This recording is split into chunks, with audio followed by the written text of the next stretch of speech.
Let's get you set up with everything you need to start recording music. If you want a shortcut, go to audiouniversityonline.com/beginnerstudiokit to purchase this full setup with the click of a button. Here's what you'll find inside the kit. The computer you already have is probably sufficient for getting started, and the software you'll use really comes down to personal preference. I'll leave a few DAW software options for you below. Try out a few of the limited trial versions and decide which one best suits you. The audio interface is the central hub for your studio. It connects to your computer or tablet via USB, which allows you to use microphones and speakers with your DAW recording software.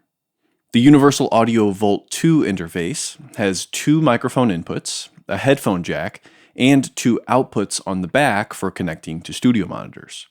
You can get this same functionality from the Focusrite Scarlett 2i2, the Mo2 M2, or the Audient Evo 4.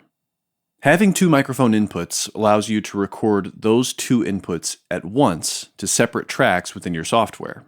Alternatively, you could layer 1 mic at a time and build a song piece by piece. If you're on a strict budget, you can get an interface with only 1 microphone input, like the Universal Audio Volt 1 or the Focusrite Scarlett Solo, but I always recommend starting with at least 2 microphone inputs if you can. The Audient Evo 4 is only $129 and it has 2 mic inputs, so if you're trying to keep the cost to a minimum, I'd recommend going with that one. On the other hand, you'll want even more microphone inputs if you wish to record your whole band at the same time. In that case, you might look into the Audient Evo 8 with 4 microphone inputs. I've got videos specifically focused on choosing the right audio interface that you can watch if you're still unsure. I'll leave a link in the description below the video. The microphone you'll use depends on what you'll be recording. I'd recommend starting with either a dynamic microphone, a condenser microphone, or both. The Shure SM57 is a relatively inexpensive dynamic microphone that can be found in almost every studio around the world. Don't let the price fool you. This is a professional microphone that's great for recording vocals, electric guitar, drums, and many, many other instruments. If you'll be recording primarily vocals and acoustic instruments, you may also want to consider a condenser mic like the Rode NT1, the AKG C214, or the Audio-Technica AT4040. These microphones are a bit more expensive compared to the SM57, but that's typical for a condenser microphone. It's just more costly to make a great sounding condenser mic than it is to make a great sounding dynamic.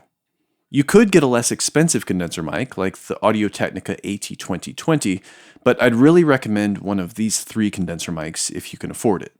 That's just because I don't like the idea of buying a mic that will eventually go unused. While you may eventually outgrow a $100 condenser mic like the AT2020, if you start with one of those 3 microphones and a Shure SM57, you'll have 2 microphones that are professional quality and will continue to serve you for years and years to come. You'll also need a way to hear the music you're recording. This can be done with studio monitors or headphones. I'd recommend starting with a pair of studio headphones like the Audio-Technica ATH M50X, which can be connected directly to the headphone jack on the interface. These will allow you to hear your music while you're recording and mixing. If your budget allows you to add a pair of studio monitors, it's definitely worth it.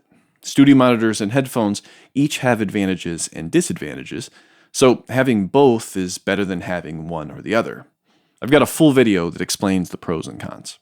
The Atom T7V or T5V monitors are my top recommendation in this price range. You'll also need some stands for the monitors to place them at ear level. In the Beginner Studio kit, linked below, you'll find this pair of studio monitors that comes with a pair of stands.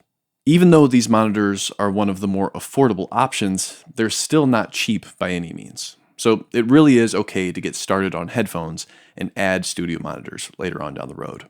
A common mistake is to spend way too much money on high-end microphones and speakers without even considering room acoustics. I wish I would have invested in acoustic treatment from the beginning. It can be a bit pricey to buy pre-made acoustic panels, but they're luckily very easy to make. Go to audiouniversityonline.com/acoustic panel blueprint for step-by-step instructions for building your own.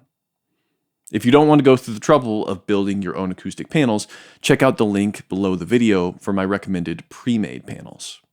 Acoustic panels are not a part of the beginner studio kit, but I would recommend adding them if possible, because they really do have a big impact on the sound quality of your recordings and mixes. Now that you've got all the main components of your system, you need a few accessories to tie them all together. First, you'll need a microphone stand for each microphone. My number one recommendation is a K&M microphone stand because they're super high quality. But if you're on a budget, you can get a decent stand from OnStage. I've added a pair of these stands to the kit at audiouniversityonline.com/beginnerstudiokit. Second, you'll need some cables. If you buy the kit, you'll have everything you need. 2 XLR cables for the microphones, 2 1/4-inch TRS to XLR cables for the studio monitors, and 1 TS instrument cable for connecting a guitar or keyboard to the interface. If you're still unsure about which audio interface you should buy, watch the top video on your screen.